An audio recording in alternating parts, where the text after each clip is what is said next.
Jacksonville, Florida.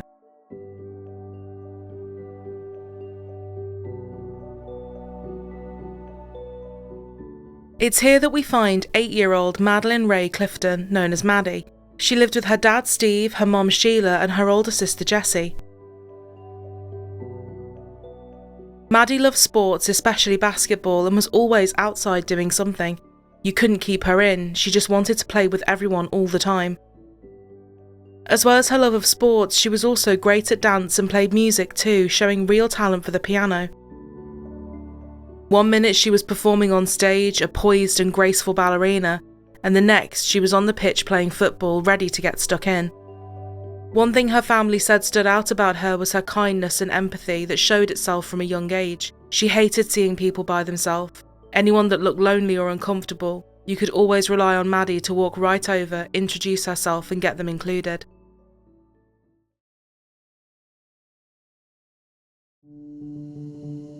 The Lakewood neighbourhood on Jacksonville's south side, November 3rd, 1998. At 5 p.m, Maddie as usual was outside. Her choice of sport for that day was golf, and she was hitting balls up and down the street. All the residents in the area were close, everyone knew everyone, and Maddie was a frequent face at most people's doors, asking if other kids could come out to play. At 6:30 p.m, it was time for dinner, and Sheila called Maddie and Jessie inside. Jessie walked in alone and said she hadn't been with Maddie and didn't know where she was. Everyone she would normally be playing with also had no idea. None of the parents had seen her either. After only a short while calling out and looking around, Sheila called 911. Her name is Maddie. She goes, it's Natalie. What's her last name? Clifton. How old is she? She's 8 years old. Where was she playing at around there? Right around the house here. She had on a pair of shorts and a red t-shirt. When's the last time anybody saw her? 4:30 to 5 o'clock. About 5:30 was the last time we saw her. And I was letting the kids play out here for a little while, and then she disappeared. Later that night, just about everyone in the area was out with flashlights. All you could hear was Maddie's name being called over and over. As the temperature dropped and the sky darkened, the search only gathered more people. Neighbours said Maddie was everyone's daughter, everyone's sister, everyone's friend.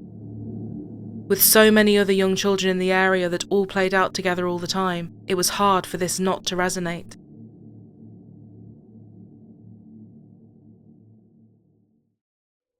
As the sun rose, it was now lighter and slightly warmer, and it brought a fresher and clearer state of mind and vision. But frustratingly, there were no clues anywhere.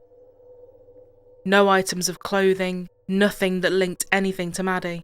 By the 24-hour mark, residents said it was almost circus-like. If you weren't at work or school, you were out searching.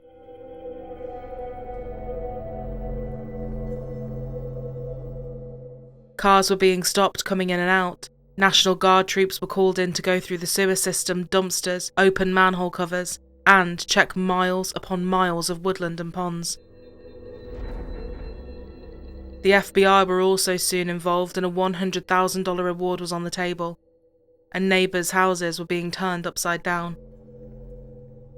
One neighbour of Maddie's was quickly honed in on. A man named Larry, who lived 5 doors down from the Cliftons. They kept coming back to him when it seemed he might have been one of the last people to see her, when he told police that he was chipping golf balls in his yard. He saw Maddie, who was doing the same thing just between his house and other neighbours. She had walked off to get more golf balls, and he never saw her again. He was interviewed by officers about 10 times, once for 8 hours. Larry had been arrested almost 20 years beforehand in 2 separate incidents for sexual battery. In both cases, the charges were dropped. He admitted that he had failed a lie detector test, but insisted he had nothing to hide. He even said he would give them whatever samples they needed and turn everything over. I'm a prime suspect, I'm 45 years old, I play with children and I have a criminal record. That makes me a suspect, Larry said. Police had spoken to every neighbour, but 6 people more intensely. However, after 4 days they ended the neighbourhood search, and they started to concentrate on following leads that took them out of the area. Lieutenant Mark Foxworth, a police homicide detective, said they did not have any evidence that anyone had kidnapped her. We're not looking at this right now as an abduction or sexual abduction. The child could simply have walked away. We just don't know right now, but as time passes it becomes more possible that foul play was involved, he said.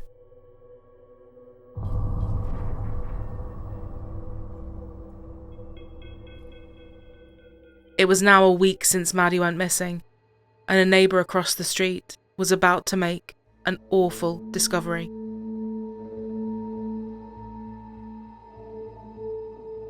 "14-year-old Joshua Phillips and his family had been out looking day and night for Maddie. Joshua and Maddie played together a lot. Hey! So she's across the street, and then she's also from across the street. Oh my God. His mother Missy had been walking past his room lost in thought when she peeked inside. It was such a mess and full of rubbish. She couldn't have him sleeping like this, so she grabbed a bag and started cleaning up. Maddie's missing persons flyer lay on one of his bedside tables. Joshua had a waterbed, and as she picked things up off the floor, she saw a wet spot. Missy had been smelling something odd for a couple of days, and this had to be the cause of it. Leaking water that was creating damp and thus a horrible smell. She pulled up the mattress and noticed that the frame was collapsing. How on earth was he even sleeping on this? The bed was clearly broken, so she started lifting everything off it to fix it. She saw a small sock intertwined in the frame, but when she went to pull it out, it was stuck. Getting down on her hands and knees, she looked under the bed frame before recoiling in horror. A small foot was in front of her. She said her eyes knew what she was looking at and what this meant, but her brain was fighting connecting the dots. In a panic, Missy ran right out of the front door and straight over to a police officer and pulled him upstairs. Within minutes, tape was going up everywhere and Missy's house was full of people. She had just found the decomposing body of Maddie Clifton under her 14-year-old son's bed. As they removed her tiny body, her hand was found clutching the frame. The police had searched the Phillips house a couple of times and also noticed the weird smell. But everyone put it down to the fact that Joshua had several birds as pets.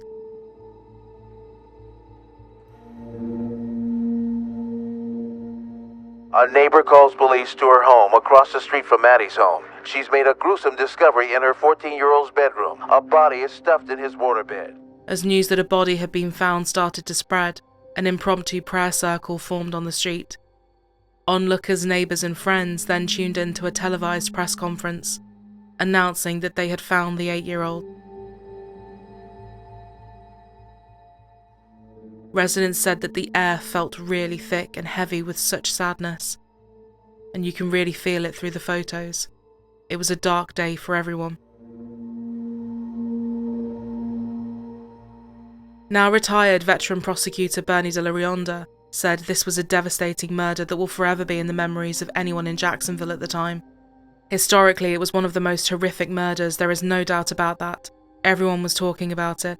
When you've got a missing girl and this missing girl turns out to be dead, I don't think there was anyone who didn't know about this, or who wasn't praying for her or attempting to find her. Boxes of flowers, food and missing persons posters were carried to Maddie's house. Whatever help anyone could give, anything they could offer, there was still no shortage of people who wanted to help.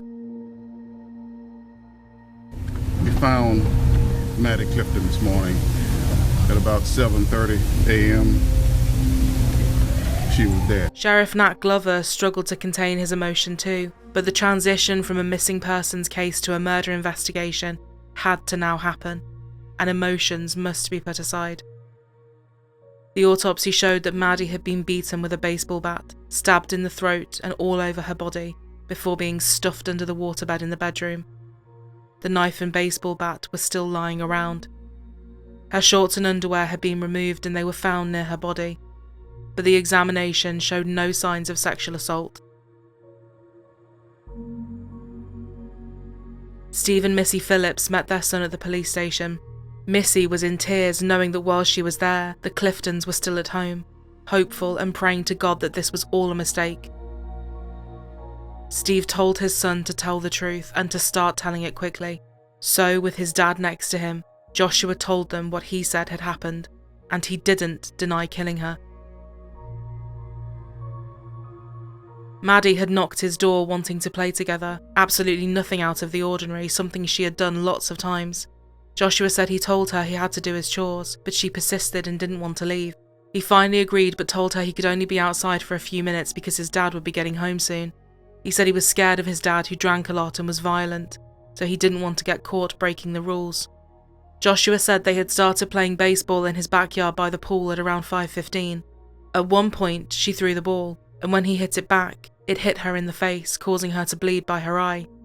He said Maddie fell down screaming, and panicking, he dragged her inside so forcefully that some of her clothes had come off too. He was scared of getting into trouble, but Maddie was really upset. So he hit Maddie in the head with the baseball bat, leaving her unconscious. He shoved her into his bed and went downstairs, acting like nothing had happened. When his dad Steve came home, he and Joshua spoke for a bit before Joshua went back upstairs. He then heard Maddie groaning under the bed, so he removed the mattress and pulled her back out. He cut her throat twice with a pocket knife and stabbed her in the chest 7 times. He then pushed her back under his bed, where she remained for the next 6 days. The evidence technician David Chase was a crime scene investigator for 16 years, and he said this was one of the worst murder scenes he had ever worked on. He said that the evidence suggested that what Joshua had said about her being alive when he came upstairs was true. She had survived being hit over the head 3 times before being stuffed into that small space and eventually being pulled back out and stabbed to death. Because of his age, the police did not release Joshua's name immediately, so it was only his family that knew he had been arrested. Missy was beside herself and said, "That's not the way he is. He's never hurt anybody." She said the only thing that had been different about her son was that he had been slightly quieter than normal during the week that Maddie was missing, but he was a 14-year-old boy who was quiet and sometimes moody anyway, and whose friend had just vanished.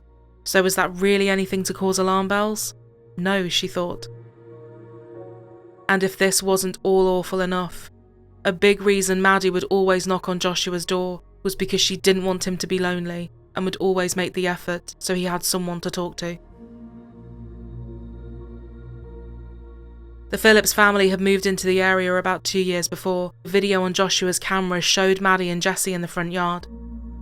Then there's a neighbor from across the street. Josh! Hey! Hi! So she's across the street. And then she's also from across the street. Oh my God. The 3 of them were just being silly, playing around with each other and his puppy. There really was no indication that he had anything but nice feelings towards Maddie. What little was known about Joshua at the time was nothing bad. Every source says there were never any alarm bells, so to speak. He was a lot quieter, definitely, and kept to himself. But he performed well in school, liked to chill out on his computer and read books. He loved animals, especially his birds, and had never been in any trouble at all. I'm here to announce the arrest of Joshua Earl Patrick Phillips. When everything came out, the principal at Joshua's school said that the students couldn't fathom him doing something like this. They say, "Josh, Josh," like they say his name 2 or 3 times. They cannot believe this. There is nothing here that would make you think he would do what he is accused of doing. One neighbour who lived next door to the Phillips family always let his 8-year-old son play with Joshua. He said he was a good kid. He was always, "Yes sir, no sir" to me. The collective consensus was just this was completely shocking. Maddie's mom Sheila was much the same. She did know Joshua, and never was there ever a single time where she thought something might be wrong with Maddie hanging out with him. Joshua later said that his father was a drug addict and alcoholic, and was violent towards both him and his mom. He said his dad imposed strict rules, and hated other children coming over when he was not there. Missy said she never understood why, but he particularly hated girls. Missy said she had prayed hard to have a boy, because she was really worried that Steve would not like a girl at all. Joshua said if I did something wrong, I just wanted to hide from him. I didn't want him to know. And then what happened, I felt there was no turning back. Missy said so many times I'd hear people remark, "What's wrong with that family? Why didn't they see this and why didn't they notice that?" Because there wasn't anything there out of the ordinary for me to notice. I came home from work that night, there was nothing wrong with my house. As a parent, you start to second guess yourself. Was I too lenient? Was I too strict? What did I miss? One patrol sergeant during the search for Maddie said he had spoken to Joshua the day before Maddie was found. in the very bedroom where she was hidden. He said he was cool as a cucumber. He was sat on the bed petting his dog and was just unemotional, unaffected by law enforcement being in his house. It's chilling thinking about it now. But as people walked up and down his street into the night searching for the 8-year-old, he had been asleep, literally on top of her body. On November 14th, Maddie was laid to rest and the streets were lined with everyone holding hands and showing their love for the family. As cars went past, a trail of yellow flowers lay behind them. It was just a sea of people, purple balloons and yellow flowers. As you are aware, Joshua Phillips, age 14, has been arrested and is in custody at the Juvenile Detention Center. He was arrested for the murder of Maddie Clifton, which occurred on November the 3rd, 1998. This Thursday, the case will be presented to the Duval County Grand Jury. I will urge a first-degree murder indictment be returned. He will be tried as an adult. 5 days later, on November the 19th, a grand jury returned a first-degree murder charge, and the state attorney Harry Shortstein said that the 14-year-old would be tried as an adult. Harry Shortstein said the citizens of Jacksonville should be assured every appropriate resource in my office will be devoted to making sure Maddie Clifton's murderer is brought to justice. The murder of this little girl has shaken me just as it has the rest of our community. Because of intense pre-trial publicity in Jacksonville, Judge Charles Arnold moved the trial elsewhere, and a year later, Joshua Phillips would be in court. His defense team painted a picture of someone who lived in a house where he walked on eggshells, terrified to do anything wrong, abused and scared enough of his father that when Maddie was injured, it sent him into a complete panic. They said that Maddie's death was an accident or manslaughter. Joshua Phillips is not a monster, but because of an act that began as an accident and deteriorated through panic that bordered on madness, his lawyer said. His team did not call a single witness, and in the end, Joshua never said a word in court about what he said had happened that day. But the prosecution said his story did not make sense, and never had. What he's saying was that this started out as an accident. We never believed that based on the physical evidence, and based on our evaluation of all the evidence, they said.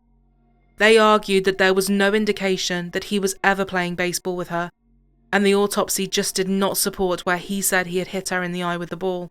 When he said he dragged her inside and her clothes had come off, they said again this didn't stack up. There was a lack of dirt and sand on her body. There was also no blood found in his backyard or leading up to his room. This suggested that Maddie was not injured before she entered his room. The prosecution also mentioned that before the murder, Joshua was apparently watching pornography on his computer, and although the evidence said she had not been sexually assaulted, they did want to make mention of how this all looked when added up. This gave them grounds to suggest that it was a premeditated killing. He had lured her into the house to hurt her. After a tough trial, the verdict was in. We, the jury, find the defendant guilty of murder in the first degree, as charged in the indictment. Joshua Earl Patrick Phillips, it is the sentence of this court that you be confined in prison without the benefit of parole for the rest of your natural life. Joshua was sentenced to life without the possibility of parole, and at 15 years old, he became inmate number J11775.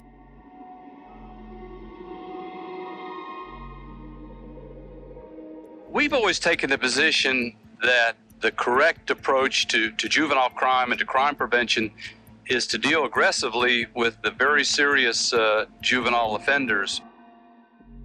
Joshua appealed in 2002, but his conviction was upheld.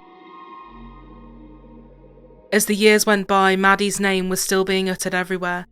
A memorial playground was put up at her school, which everyone agreed was the perfect tribute to someone that not only loved to be playing outside, but also loved getting other kids to play together and make friends. In prison, Joshua said, "I start thinking, man, it really sucks. I missed out on this and that. And as soon as I get here, I think, what did she miss out on?" Though the entire time I was putting myself in a fantasy world that nothing had happened.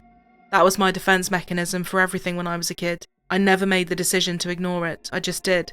I've grown a lot. This has taught me to understand just about anybody's pain. I've learned to almost completely put myself in somebody else's shoes and really feel whatever they're feeling. It's taught me to be a better person. Following a 2012 Supreme Court ruling that found that mandatory life sentences for juveniles were unconstitutional, this threw Joshua and many other sentences up in the air.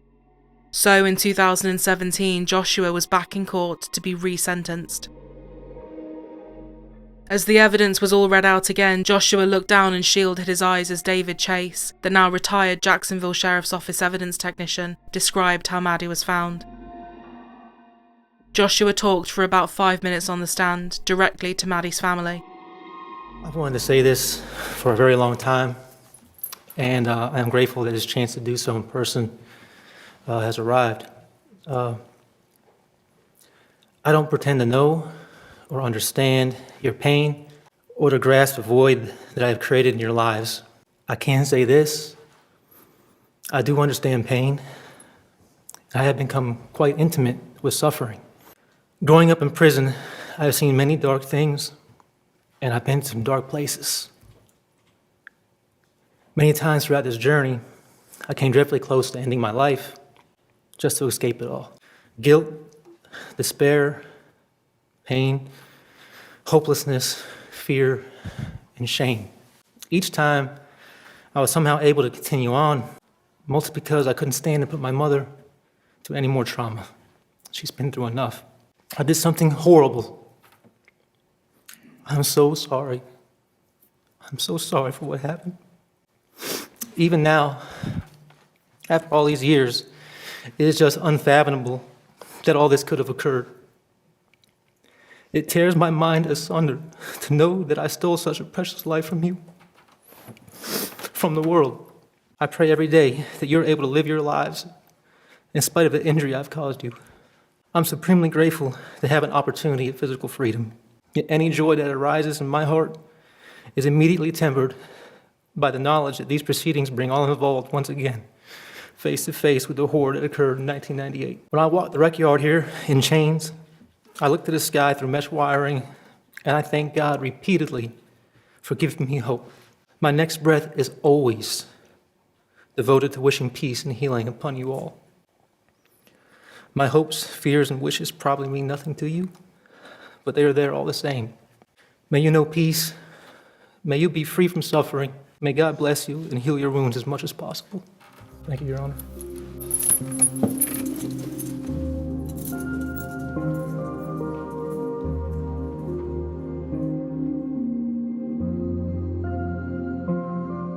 Maddie's family also spoke. During these past few days, I've sat here and I'm in this courtroom and I have listened to all of the classes that the defendant has been able to take. What classes has Maddie been able to take over the past 18 years? I didn't walk her down the aisle at her wedding, and we were not given the gift of her grandchildren, all taken by one evil, senseless act, and we don't know why. We were raising our girls in a Christian home where we prayed every day.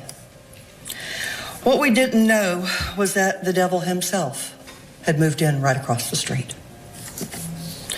The same devil that picked up his flashlight and proceeded to look for her, knowing good and well where she was the whole time. Now, has he really changed? I hope he has. That's a good thing if he has.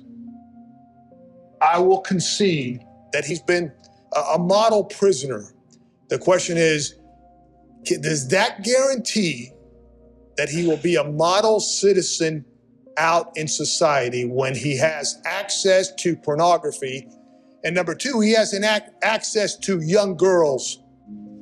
The most troubling thing about this case to me is that we still have that why question out there. He has all these certificates and he's a monk now and has found peace with his life, and that's great, but I still don't get to talk to Maddie. I still don't get to watch her graduate from high school, watch her graduate from college, watch her get married. I don't get to do any of that, and I just don't think that it's fair. I don't think it's fair that he does. Forgiveness is not in my hands. I am a Christian. I believe in God, and I feel like at the end of the day, that's not my job. As they wait for a final decision from the judge, Jessie is enjoying her new home. This is Maddie's room right here. Her childhood home. Kept our doors open and would yell at each other through here at the middle of the night and tell each other stories, and she'd end up in my bedroom and, Sissy, can I come sleep with you? Where she says she plans to stay forever. This was the best years of my life. And so being here, it just feels like I'm home. He received another life sentence with the possibility of review after 25 years. Hi, Mr. Phillips, it's a sad day for me. I've had to go through this process, and I'm just trying to do my duty the best I could. And I do wish you well. I think there is an opportunity, even with life in prison, to have a meaningful life. Okay, thank you. Okay, we'll stand adjourned. Thank you. In 2020, Joshua appealed, but the Florida Supreme Court rejected this.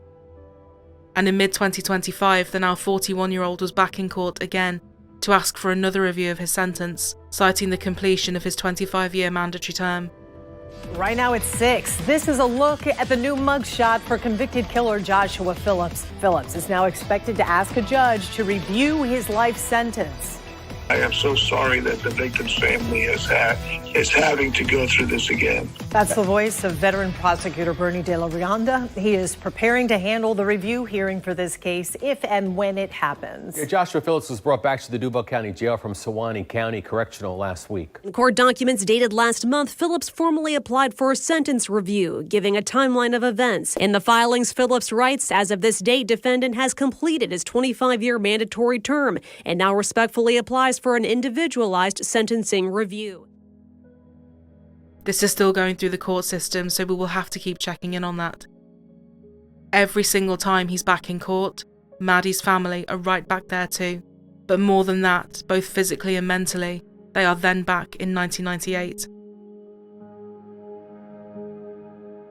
After he was convicted, District Attorney Harry Shorstein and Sheriff Nat Glover admitted that they had second thoughts about him getting a life sentence without the possibility of parole, due to his age of 14 years old. Harry said he had no issues with charging him as an adult or with first-degree murder. They were the right decisions at the time because the crime was so awful, but he said he regrets not offering a second-degree murder plea, which would have given the judge more discretion. He said it was a draconian sentence. If there was a case for executive clemency or parole, I would support it, not for it to be done today, but for reconsideration of the life sentence.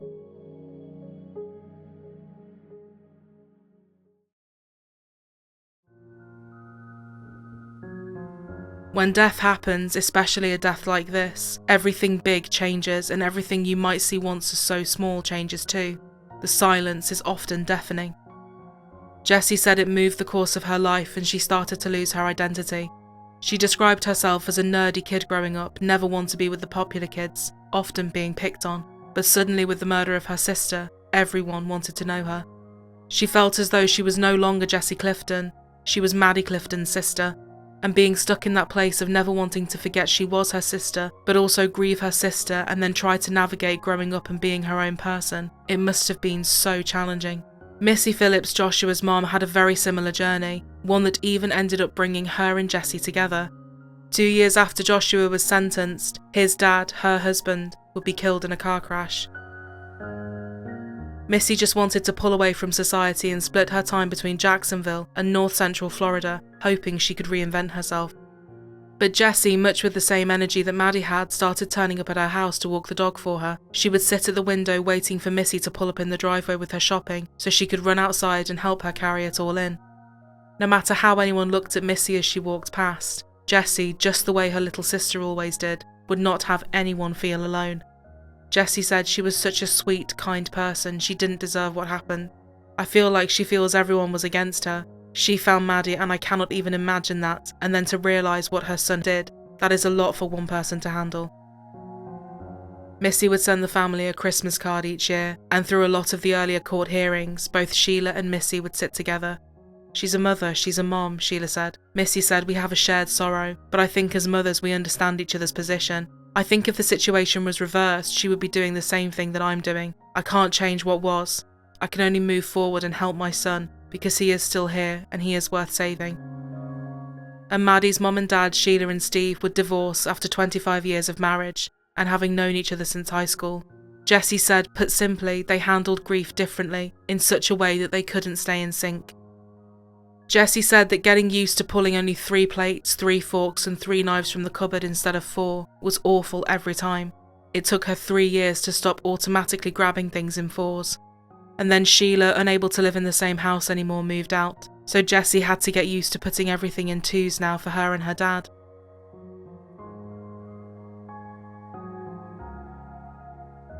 Then there's a neighbor from across the street. Hey. Hi. So she's across the street, and then she's also from across the street. When you think of the reason that Maddie Clifton knocked on his door that day, to let him know that she was there to be his friend, it makes an already sad case even more so. It seemed that Maddie was really a little light in that small community. She clearly brought a lot of love and joy to people's lives. Maddie's selflessness, her kindness, her emotional maturity shone at such a young age.